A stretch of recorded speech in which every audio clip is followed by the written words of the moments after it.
Hello viewers, আজকে ভিডিওতে আমি প্যারালাল রেজোন্যান্সের আরো একটি ইম্পর্টেন্ট প্রবলেম সলভ করব। বেসিক্যালি এটা আমাদের প্যারালাল রেজোন্যান্সের সর্বশেষ ক্লাস এবং এই প্রবলেমটাই আসলে সব থেকে বেশি অ্যাডভান্স লেভেলের প্রবলেম আমাদের অ্যাজ পার বয়েলস্টেড বুক।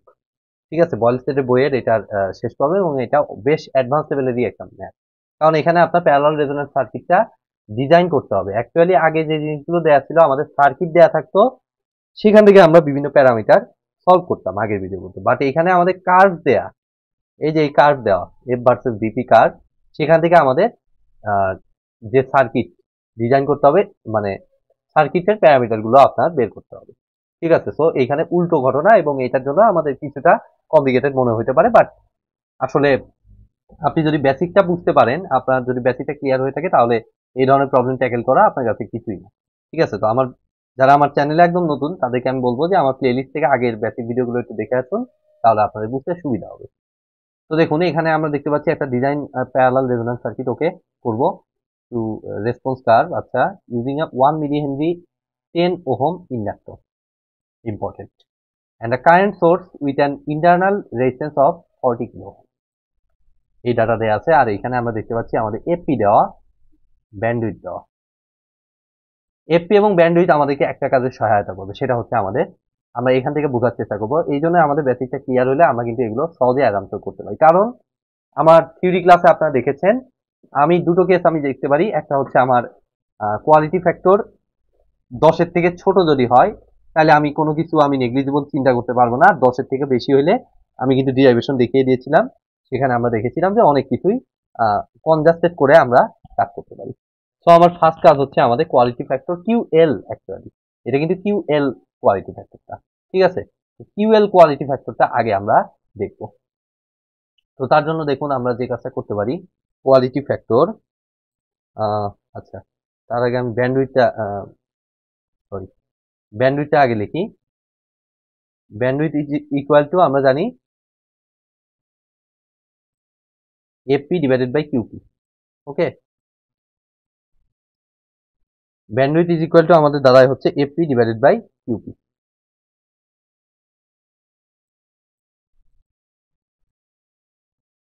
তাহলে এখান থেকে আমার দেখুন কিউপি ভ্যালুটা আমার কত আসে। কিউপি ভ্যালুটা আমরা যদি হিসাব করি, এপি ডিভাইডেড বাই ব্যান্ডউইথ। ওকে,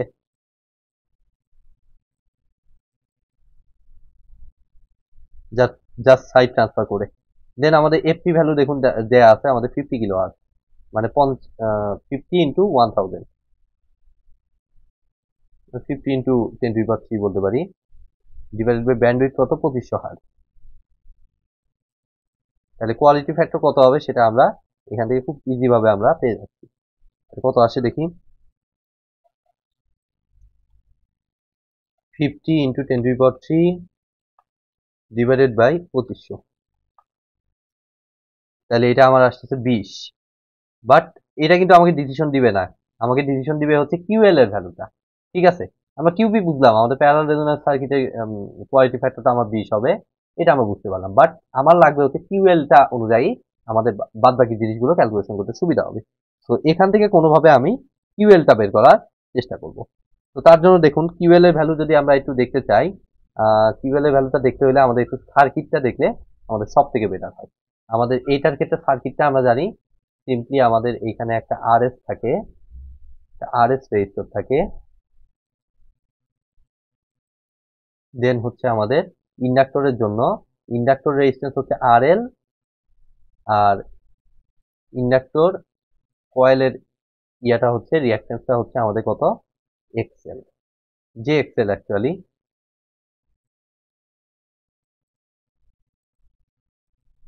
যে এক্সএল সহই দিলাম দেখ। আচ্ছা থাক, এরকমই থাক, এটা পরে আবার ঝামেলা করতে পারে, এক্সএল হিসেবে লিখতাম। আর এটা হচ্ছে আমাদের ক্যাপাসিটি পার্ট, এটা পরে লিখতেছি আমি। জাস্ট এইটুকু পার্টটা আমাদের একটু দেখতে হবে, আমাদের উদ্দেশ্য হচ্ছে কিউএল বের করা। তাহলে কিউএল বের করতে হলে এই সার্কিট থেকে আপনি কি দেখতে পাচ্ছেন, সিম্পলি আপনার এদিক দিয়ে আপনার আরএল এবং এক্সএল এর ভিতর দিয়ে সেম কারেন্ট, তাহলে আপনার quality factor QL is equal two আমার হবে হচ্ছে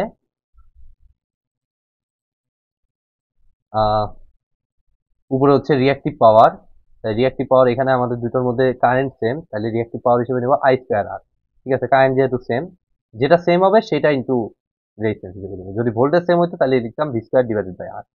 ঠিক আছে, তো এখানে উপরে রিঅ্যাক্টিভ পাওয়ার, তাহলে রিঅ্যাক্টিভ হচ্ছে এক্সএল, যেটা যেটা নাই মনে করো। ঠিক আছে, যেটা নিয়ে কনফিউজ হবেন না। তাহলে এটা হবে আই স্কোয়ার এক্সএল, তাহলে উপরে হবে এক্সএল ডিভাইডেড বাই আর এল।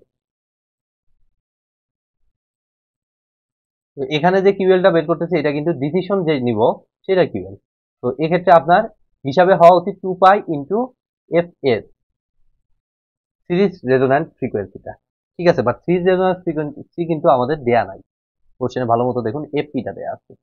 তো অলমোস্ট এটা যেহেতু ডিসিশন নেওয়ার জন্য ব্যবহৃত হচ্ছে, তো এটাকে অলমোস্ট ওইটার সমান ধরে আমার খুব একটা বেশি আহ, মানে ভেরিয়েশনটা হয় না, যার কারণে এটাকে আলটিমেটলি 2 পাই এফপি ধরেই ক্যালকুলেশন করা হয়। ঠিক আছে, তো 2 পাই এফপি দেখুন যদি আমি ধরি, তাহলে এটা আমার আছে 50 ইন্টু 10⁻³ ইন্টু এল। এল কত দিছে এবার আমার সেটা দেখতে হবে। এই যে দেখুন 10 ওহম, এটা না 1 মিলি হেনরি। ঠিক আছে, 1 মিলি হেনরি। তাহলে এখানে আমি বসিয়ে দেবো 1 ইন্টু 10⁻³। আর আর এল কত? আর এল হচ্ছে আমাদের 10 ওহম ইন্ডাক্টর, মানে এটা হচ্ছে 10 ওহম। তাহলে এখানে 10 বসিয়ে দেবো, দেন আমরা এটা হিসাব করে ফেলবো কত আছে। তাই দেখুন এটাকে যদি হিসাব করি তাহলে আমাদের 2 pi into 50, 2 pi into 50 divided by 10, তাহলে হয়ে যাবে।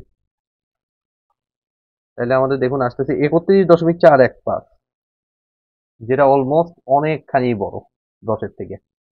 তার মানে এখানে আমরা সিম্পলিফাইড কেসটা চিন্তা করতে পারবো, আমাদের কোয়ালিটি ফ্যাক্টরটা আমরা হিসাব করে ফেললাম।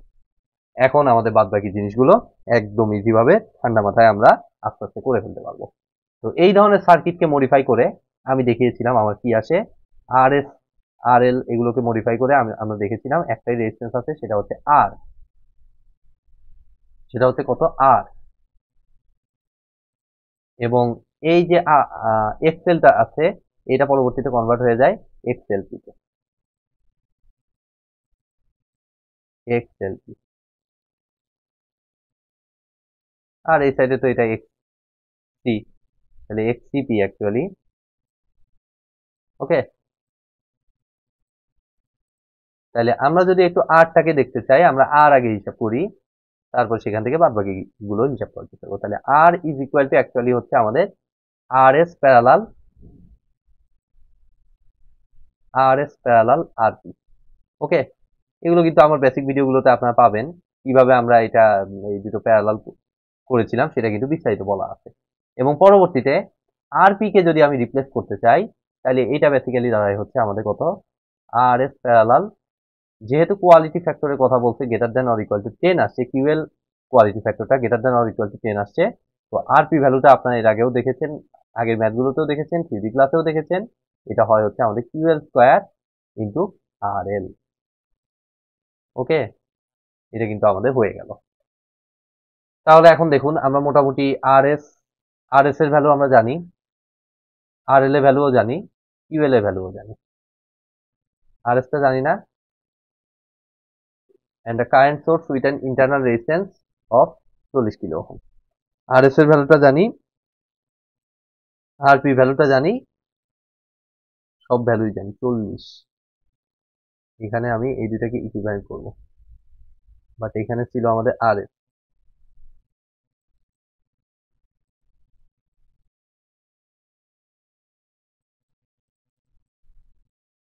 আর পি ভ্যালুটা আমাদের একটু ক্যালকুলেশন করা দরকার। আর এল, আচ্ছা আমরা স্টেপ বাই স্টেপ দেখুন হিসাব করি, আর পিটা হিসাব করি।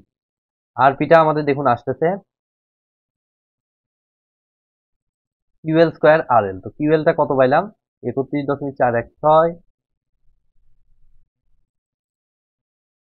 এর উপর স্কোয়ার ইন্টু আর এল কত, আর এল হচ্ছে আমাদের আর এল হচ্ছে আমাদের কত 10 ওহম ইন্ডাক্টর। ঠিক আছে, তো এটা হবে 10 ওহম। এখান থেকে দেখুন আমাদের আর পি ভ্যালুটা আসতেছে, আমরা যদি হিসাব করে ফেলি 31.416 এর উপর স্কোয়ার ইন্টু 10, তাহলে এটা আমাকে দিচ্ছে 9869 বইতে এটা ভুল দেওয়া আছে, 9859 দিচ্ছে ওরা, বাট এটা 9869 হবে অ্যাকচুয়ালি, 69.604 এত ওহম। ওকে, দেন আমাদের তারপরে ক্যালকুলেশনটা করতে হবে। তারপরে ক্যালকুলেশনটা হচ্ছে আর এস, এখানে হচ্ছে R S parallel QL square আর এল। ঠিক আছে, তাহলে এই দুটাকে এক করে আমি যেটা পাবো সেটা হচ্ছে আমাদের আর। তাইলে আমরা যদি এটাকে এখন হিসাব করতে চাই 9859 দশমিক এত, তাইলে আমরা দেখুন পাচ্ছি এখান থেকে আমরা যেটা পাচ্ছি এটা হচ্ছে আর। আর এর ভ্যালু তো আবার আমাদের জানা নাই আপাতত, তাহলে আমরা কিভাবে হিসাব করবো? বাট আমাদের কিউপির ভ্যালু আবার জানা আছে। ও, হয়ে গেছে। দেখুন তাহলে কিউপির ভ্যালুটা আমরা কিভাবে হিসাব করব? এখানে বসাইলে আমাদের আর এর আননোন জিনিসটা আমাদের বেরিয়ে আসবে। বা আরেকটা কাজও করতে পারেন, চাইলে আর এর ভ্যালু, আচ্ছা আর এর ভ্যালু থাক, আমি কিউপির ভ্যালুটা আমি যদি ক্যালকুলেশন করতে চাই, কিউপির ভ্যালুটা দেখুন আমাদের আসতেছে, আমরা দেখতে পাচ্ছি এই দুইটা ব্রাঞ্চে আমাদের ভোল্টেজ সেম। তাহলে উপরে হবে reactive power V square by X L P divided by V square by R. তাহলে উপরে চলে যাবে আর, উপরে চলে যাবে আমাদের কত আর, আর নিচে চলে আসবে আমাদের এক্স এল পি। ওকে, এক্স এল পি। তাহলে এখন দেখুন তো কিউপির ভ্যালু আপনার জানা আছে কত? কিউপির ভ্যালুটা হচ্ছে 20। তো কিউপির জায়গায় আমি 20 বসাইলাম, আর এর জায়গাটায় আমি বসাবো হচ্ছে আর এস। দেখুন আর এস কিন্তু আমি ইচ্ছা করে আমি এই 40 কিলো ওহমটা ইউজ করি নাই। ঠিক আছে, তার পিছনে কারণ আছে, এখনই আপনারা বুঝতে পারবেন। এখানে আর এস প্যারালাল আমাদের হচ্ছে আর এস এর মতোই আননোন রেখে দিচ্ছি আপাতত, ইচ্ছা করে আমি এই কাজটা করি নাই। তাহলে R S parallel QL square আর এল, যেটা হচ্ছে আমাদের আরপি অ্যাকচুয়ালি। তো এটা আমি পাইছি দেখুন কত, 9869 দশমিক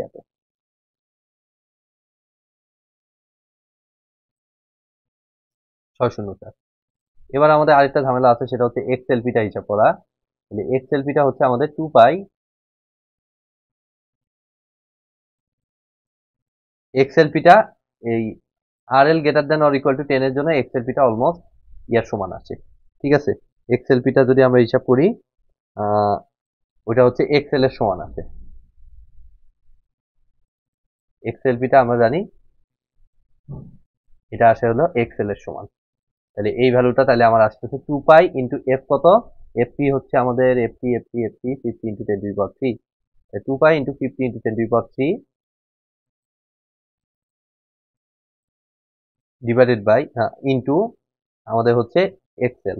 তাহলে মানে এল, এল ভ্যালুটা কত কত দিছে 1 ইন্টু 10^3। তাহলে 1 ইন্টু 10^3, এটাকে হিসাব করার পরও আমার আননোন থেকে যাবে, কারণ উপরে আর এসটা উপরে এটাকে ভাঙাইতে হবে। ঠিক আছে, তো এটাকে যদি আমরা ভাঙাই, তাহলে দেখুন আমি এটাকে এক কাজ করি, এই সাইডে নিয়ে যাই। তাহলে দেখুন আমাদের কত আসে, 10^3, এটা এটা কাটা, 50 দুগুণা 100,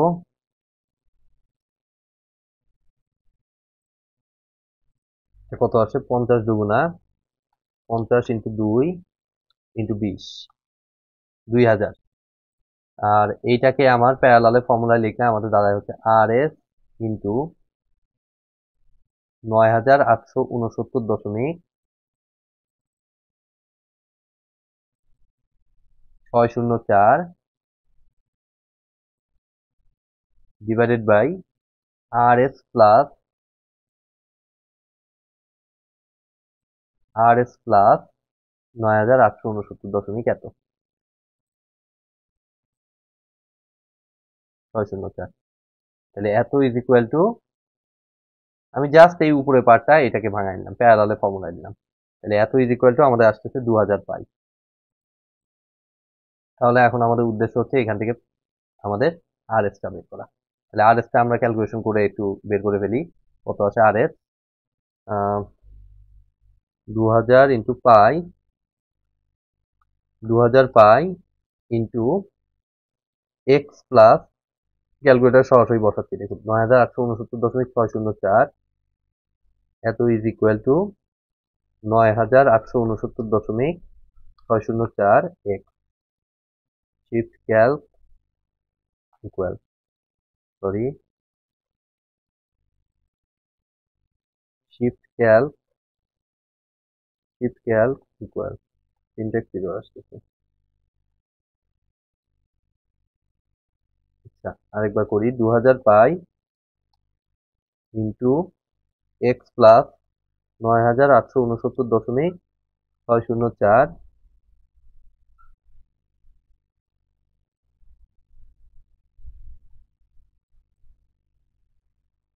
bracket close is equal to 9869.604 X shift calc equal, তাহলে আর এস এর ভ্যালুটা দেখুন আমাদের দিচ্ছে 17,290। এখানে কত দিচ্ছে? হ্যাঁ ঠিক আছে, একটু দশমিকে ভেরিয়েশন হয়েছে, এটা হবেই 17,290.940। ওকে, এটা আমরা পাইলাম, সমস্যা নাই। বাট প্রবলেমটা কোথায় হচ্ছে দেখুন, প্রবলেমটা হচ্ছে আপনাকে একটু খুব ভালো মতো খেয়াল করতে হবে। আপনার রেজোন্যান্স আমাকে বলতেছে যে আমাদের ব্যালেন্স করার জন্য আমার সোর্স রেজিস্ট্যান্সটা আমাদের লাগবে হচ্ছে 17,290.940। বাট আপনার কাছে অ্যাভেলেবল আছে হচ্ছে 40 কিলো ওহম, মানে 40,000 ওহম। তাহলে 40,000 ওহম থেকে ইকুইভ্যালেন্ট করে আমার 17,290.940 ওহমে আনতে হবে। তার মানে আপনার অ্যাকচুয়ালি রেজিস্ট্যান্সটা আগে থেকে কমাইতে হবে, অর্থাৎ 40 কিলো ওহমের সাথে প্যারালালে আপনার একটা রেজিস্টর অ্যাড করতে হবে, তাহলেই কেবলমাত্র এই রেজাল্টটা আনা সম্ভব। তো সেই কাজটা আমাদের এখন করতে হবে, অর্থাৎ আপনার টোটাল প্যারালাল দিতে হবে যেহেতু, তাহলে টোটাল ইয়েটা হলো 1 বাই কত পাইলাম, ইকুইভ্যালেন্টটা হচ্ছে 17,290 এত 940 এত ইজ ইকুয়াল টু, এই জন্য আমি আর এস হিসেবে এই ভ্যালুটাকে ব্যবহার করি না, কারণ ওটা করলে আমাদের এখানে ঠিকঠাক আসতো না। কোয়ালিটি ফ্যাক্টর আপনি দেখবেন যে এটা বসাইলে কোয়ালিটি ফ্যাক্টর চেঞ্জ হয়ে যেত, বাট কোয়ালিটি ফ্যাক্টর তো 20 হতে হবে। তো সেটাকে মেনটেন করতে কিন্তু আমাদের এই চেঞ্জটা করতে হবে। তো আর এস হিসেবে কিন্তু এই 40 কিলো ইউজ করলে আপনার ভুল হয়ে যাবে। তো আমার তাইলে এখন দাঁড়াচ্ছে 1/40,000 প্লাস, বইতে যে সিম্বল দিছে সেটাই ইউজ করতেছি। বইতে সম্ভবত এই এক্সট্রা রেজিস্ট্যান্সটাকে যেটা প্যারালালে অ্যাড করতে হবে ওইটার সাথে, সেই রেজিস্ট্যান্সের ভ্যালুটাকে আর প্রাইম মনে করতে। ওকে, তো আর প্রাইমটাকে আমি জাস্ট ক্যালকুলেশন করে ফেলবো। তাহলে আর প্রাইম ইজ ইকুয়াল টু আমাদের দাঁড়াচ্ছে দেখুন 1/17,290.940 মাইনাস 1/40,000 হ্যান্স ইনভার্স 1, তাহলে 30.456, মানে 30 কে, প্র্যাকটিক্যালি 30 কে ব্যবহার করা হয়। এখানে এরা কত ব্যবহার করতে? 30 কেই ব্যবহার করতে। 30,456.461 এত ওহম, মানে হচ্ছে অলমোস্ট 30,000, মানে 30 কে বাজারে পাওয়া যায় অ্যাভেলেবল। তো 30 কিলো ওহম আমার আর প্রাইম হিসেবে ব্যবহার করতে হবে। ওকে, তাহলে এটাও হয়ে গেল। দেন আমাদের আর কি লাগবে? ইন্ডাক্টর কারেন্ট, এটা বের করলাম। আমরা সি এর ভ্যালুই এখনো দেখি নাই, এগুলো তো ইন্ডাক্টর এটা ইউজ হয়েছে, এবার আমাদের সি এর ভ্যালুটা দেখতে হবে। তাহলে বেসিক্যালি সি এর ভ্যালুর ক্ষেত্রে কি ঘটনা ঘটবে? সি এর ভ্যালুর ক্ষেত্রে আমাদের সিম্পলি হবে X C is equal to 1/2π/fc। But আপনি এক্সসি ভ্যালুটা কোথায় পাবেন? এক্সসি ভ্যালু কি আপনি জানেন? এক্সসি ভ্যালু কিন্তু আপনি জানেন না, কারণ ক্যাপাসিটর সম্পর্কে কোনো ইনফরমেশনই দেওয়া নাই। বাট যেহেতু রেজোন্যান্স কন্ডিশন, তো আমাদের এক্সএল এবং এক্সসি ভ্যালুটা সমান হবে। এখন এক্সএল ভ্যালুটা মনে হয় কোথাও আপনি হিসাব করছেন, এই যে এটা XL P is equal two XL ছিল, তো এই ভ্যালুটাকে এখানে আপনি ব্যবহার করে কি হিসাব করতে পারবেন। তো আমার ফাইনালি এখান থেকে এরকম টেনে নিলাম। তাহলে এক্সেলটা হচ্ছে আমাদের 2π × 50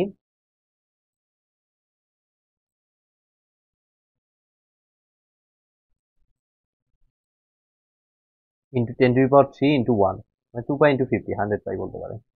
আর এখানে হচ্ছে নিচে হচ্ছে এটা হচ্ছে প্যারালাল রেজোন্যান্স ফ্রিকোয়েন্সি যেটা, তাহলে 1/2π × fp, fp কত? fp কোথায়? 50 × 10⁻³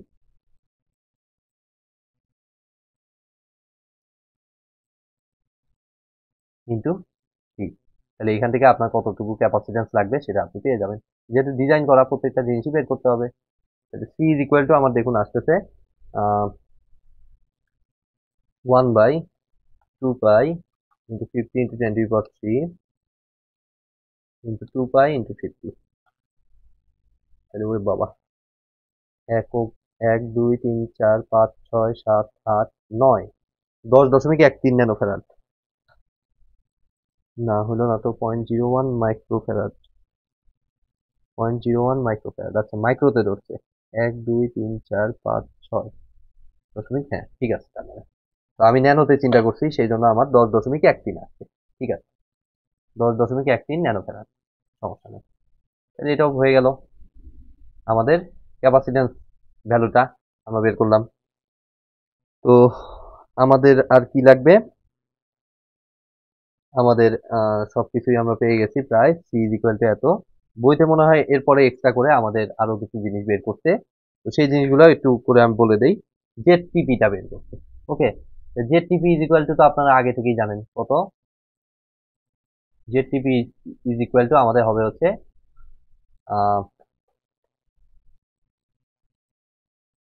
এখানে কত আছে, আর আছে টোটাল রেজিস্টিভ পার্টটা, কারণ রিঅ্যাক্টিভ পার্টটা আলটিমেটলি ইন্ডাকটিভ পার্ট এবং ক্যাপাসিটিভ পার্ট একটা এটাকে নিউট্রালাইজ করে ফেলে, কারণ কিউএল এখানে greater than or equal to 10 আছে।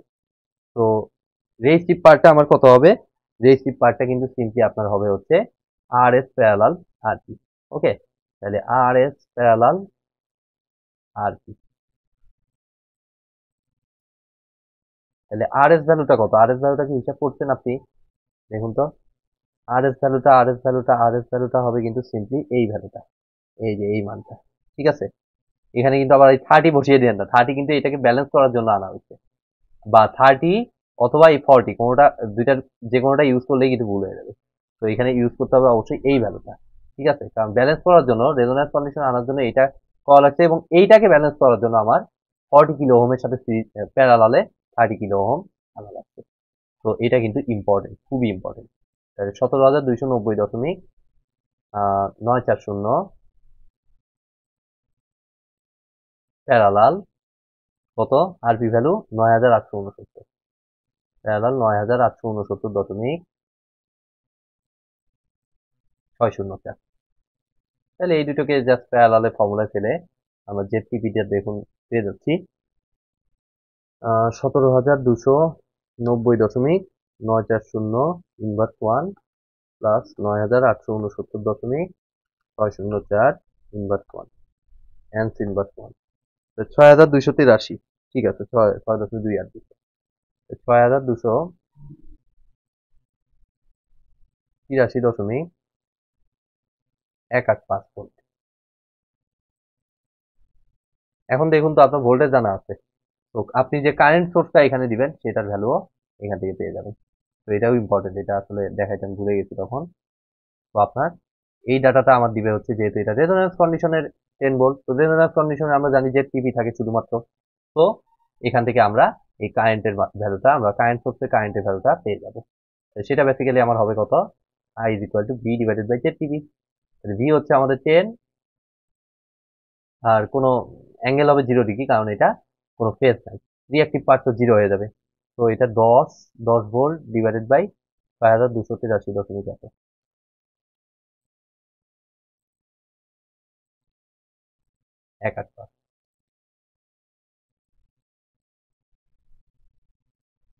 তাহলে 10 ডিভাইডেড বাই এটা যদি আমরা করি, 10 ভাগ অ্যান্সার, তাহলে আমাদের দেখুন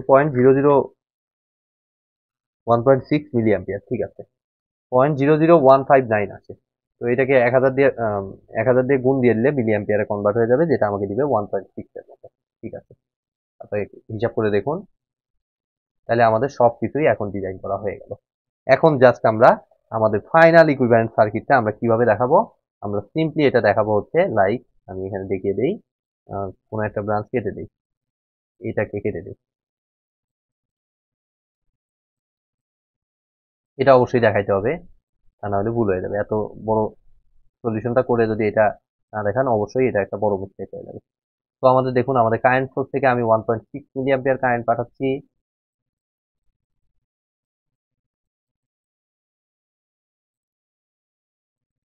1.6 মিলি অ্যাম্পিয়ার। এরপরে আমার কত আসবে, এরপরে আমাদের দিতে হবে হচ্ছে অবশ্যই, আমাদের কাকে দিতে হবে, আর এস আমরা দেখতে পাচ্ছি, ঠিক আছে। তো আর এস এর ইনিশিয়াল ভ্যালু ছিল 40 কিলো ওহম, রিমেম্বার। তাহলে আগে 40 কিলো ওহমের মতো আগে বসিয়ে দেব। দেখুন যেমন ছিল এইরকমই আমি বসিয়ে দিলাম, সিস্টেমটা আমি দেখাচ্ছি। দেন আমার অ্যাকচুয়ালি রেজোন্যান্ট কন্ডিশনে আনতে হইলে আর এস এর ভ্যালুটাকে আনতে হবে 17,290.940, যেটাকে ব্যালেন্স করার জন্য আমাদের 30 কিলো ওহম রেজিস্টর 40 কে এর সাথে প্যারালালি কানেক্ট করতে হবে। তো আমি এখানে 30K কে প্যারালালি কানেক্ট করে দিব। তাহলে এই দুটা মিলে ওভারঅল আমাদের এইটাই দিয়ে দিবে যেটা আমার প্রয়োজন। দেন আর কি আছে, দেন আর আছে হচ্ছে আরএল, এক্সএল এগুলো। তাহলে আরএল ভ্যালু তো আমার দিয়েই দেওয়া। কত? আরএল ভ্যালু হচ্ছে 10 ওহম। ভুল হলো না? হ্যাঁ, না ঠিক আছে। আরএল ভ্যালু হচ্ছে 10 ওহম, অনলি 10 ওহম। এটা কেতে আর এটা 10 ওহম। দেন আমাদের ইন্ডাকটিভ কয়েল, যেটার ভ্যালুটা হচ্ছে 1 মিলি হেনরি। তো এটা 1 মিলি হেনরির মতোই দিয়ে দেবো। দেন আমাদের কি আছে? দেন আমাদের আছে ক্যাপাসিটিভ পার্ট। ক্যাপাসিটিভ পার্ট আমরা কত পাইলাম? কই জানি এটা করছি, এই যে 10.13 ন্যানোফ্যারাড। 10.13 ন্যানোফ্যারাড এইখানে বসিয়ে দেবো। 10.13 ন্যানোফ্যারাড। আর ওভারঅল ভোল্টেজ হিসেবে আমি দেখিয়ে দেবো, এটা যেহেতু রেজোন্যান্স কন্ডিশন, তো এটার ওভারঅল ভোল্টেজ হচ্ছে আমাদের 10 ভোল্ট। আর এখানে ছোট্ট করে লিখে দিতে পারেন এফপি ভ্যালু কত, প্যারালাল রেজোন্যান্স ফ্রিকোয়েন্সিটা কত আমাদের বাইর করছি। অবশ্যই দেওয়াই আছে 50 কিলো হার্জ। এগুলো ব্যান্ডউইথ ট্যান্ডউইথ এগুলো জাস্ট একটু ছোট করে লিখে দিতে পারেন চাইলে।